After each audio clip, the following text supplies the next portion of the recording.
O livro de Eclesiastes faz parte da literatura de sabedoria da Bíblia. E começa com esta frase, as palavras de Kohelet, filho de Davi, rei em Jerusalém. Em hebraico, a palavra Kohelet significa alguém que reúne as pessoas. E nesse caso é para aprender, então é frequentemente traduzido em português como o professor, o mestre. E o mestre supostamente é um filho ou um descendente do rei Davi. E portanto há ideias diferentes sobre quem essa figura poderia ter sido. Muitos pensam que se refere ao rei Salomão, outros talvez a um dos últimos reis da linhagem de Davi.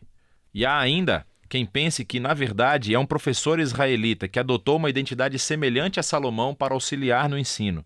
Qualquer um desses pontos de vista está correto. O segredo é reconhecer que o mestre é uma personagem no livro e é diferente do autor do livro, que permanece anônimo. Então, ouvimos a voz do mestre durante a maior parte do livro. Mas, na verdade, é uma voz diferente, a do autor, que nos introduz ao mestre na primeira frase. E no final, essa mesma voz conclui o livro resumindo e avaliando tudo o que o mestre acabou de dizer. Portanto, o autor é alguém que quer que ouçamos tudo o que o mestre tem a dizer, que nos ajuda a processar a informação que recebemos e formar a nossa própria conclusão. Então, o que o mestre tem a dizer? Bom, o autor resume a mensagem básica do mestre no início e no final, e é tudo revel. Tudo é totalmente revel. A maioria das Bíblias em português traduzem essa palavra, revel, como sem sentido, mas isso não capta bem o âmago da ideia. Em hebraico, revel significa literalmente vapor ou fumaça. E o mestre usa essa palavra 38 vezes no livro como uma metáfora para descrever como a vida é, em primeiro lugar, temporária ou fugaz, como um fio de fumaça. Mas, em segundo lugar, também como a vida é um enigma ou um paradoxo. Como a fumaça parece sólida, mas quando você tenta agarrá-la, não há nada nela. Então, há tanta beleza ou bondade no mundo, mas bem quando você começa a aproveitar delas, surge a tragédia e tudo parece explodir. Bem, todos nós temos um forte senso de justiça, mas coisas ruins acontecem a pessoas boas o tempo todo. Então, a vida é constante e imprevisível, é instável, ou nas palavras do mestre, é como seguir o vento, revel. E isso é um pouco deprimente. Então, por que ele está dizendo tudo isso? O objetivo básico do autor é marcar todas as maneiras em que tentamos construir significado e propósito para as nossas vidas à parte de Deus, e ele deixa o professor desconstruí-las. Assim, o autor pensa que passamos a maior parte do nosso tempo investindo energia e emoção em coisas que, eventualmente, não têm significado duradouro.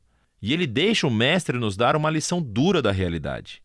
Você pode ver isso com mais clareza nos poemas de abertura e de encerramento, que focalizam primeiro no tempo e depois na morte.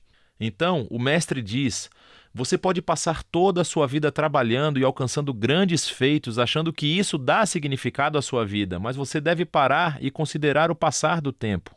Porque para todo o esforço humano que existe no mundo, no final de contas, nada muda. Com certeza, desenvolvemos tecnologias e construímos nações que sobem e caem, mas vai escalar uma montanha e vê se ela se importa. Já existia muito antes de qualquer um de nós existir e continuará existindo muito tempo depois de nós. O que quero dizer é que ninguém vai se lembrar de você, nem de nada do que você fez daqui a 100 anos, mas aquela montanha continuará existindo.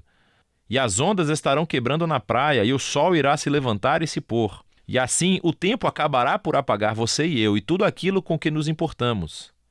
E se isso não é deprimente o suficiente, o mestre também não para de falar sobre a morte durante o livro inteiro, mas especialmente nesse poema perto do fim.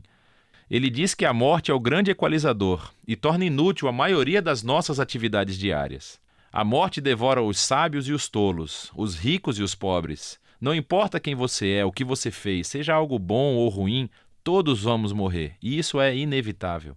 Assim, com essas duas ideias em mãos, o mestre passa a considerar todas as falsas esperanças e as atividades onde investimos as nossas vidas para encontrar significância, como riqueza, carreira, status social ou prazer.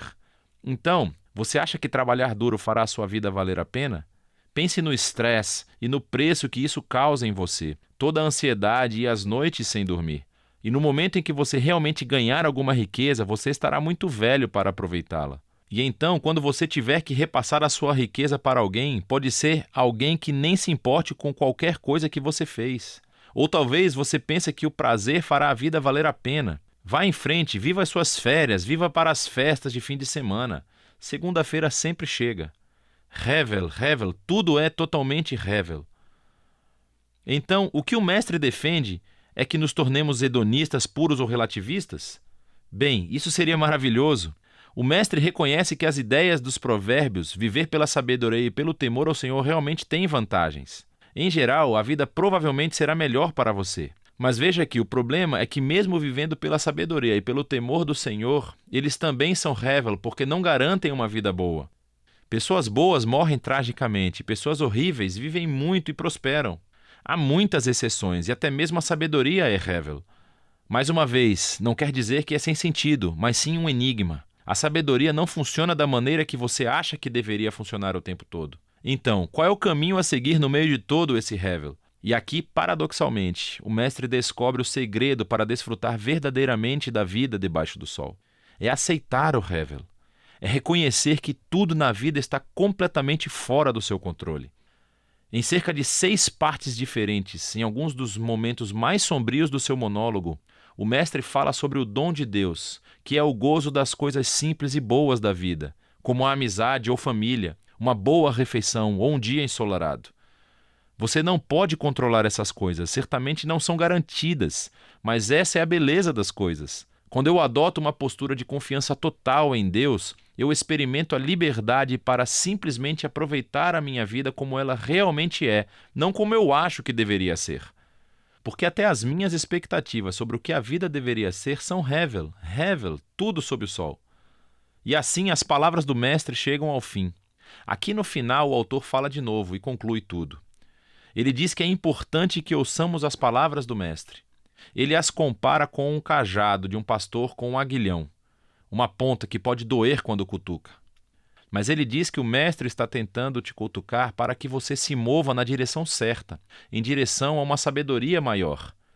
O autor então nos adverte que você pode realmente levar as palavras do professor longe demais, e poderia passar toda a sua vida enterrado em livros tentando responder aos enigmas essenciais da vida.